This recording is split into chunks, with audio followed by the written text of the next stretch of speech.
আজকে আমরা পেয়ারা মাখা দেখাতে চলেছি কি করে পেয়ারা মাখা হয়। দেখুন, এটা হচ্ছে ধনে পাতা। প্রথমে ধনে পাতা আর কাঁচা লঙ্কা দিয়ে নেবো এতে।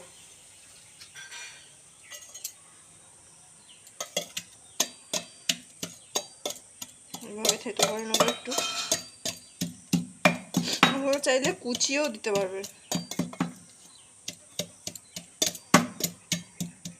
আর তারপর আমি দিয়ে নেবো সামান্য তেঁতুল টকের জন্য।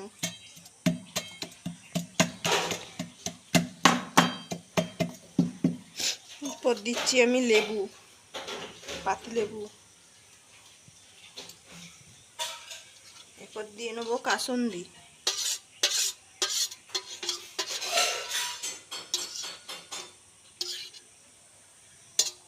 এরপর দেবো হচ্ছে টমেটো সস আর চিলি সস।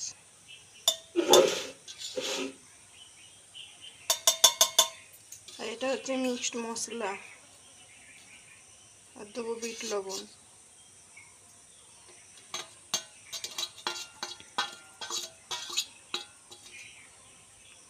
এরপর আমরা দিয়ে নেবো হচ্ছে কুচনো পেয়ারা।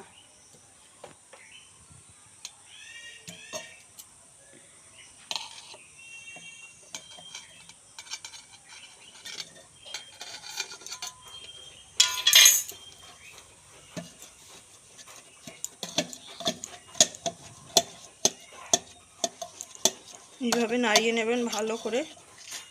আর এতে কিছু লেগে থাকলে এভাবে চেঁচে দিয়ে দেবেন।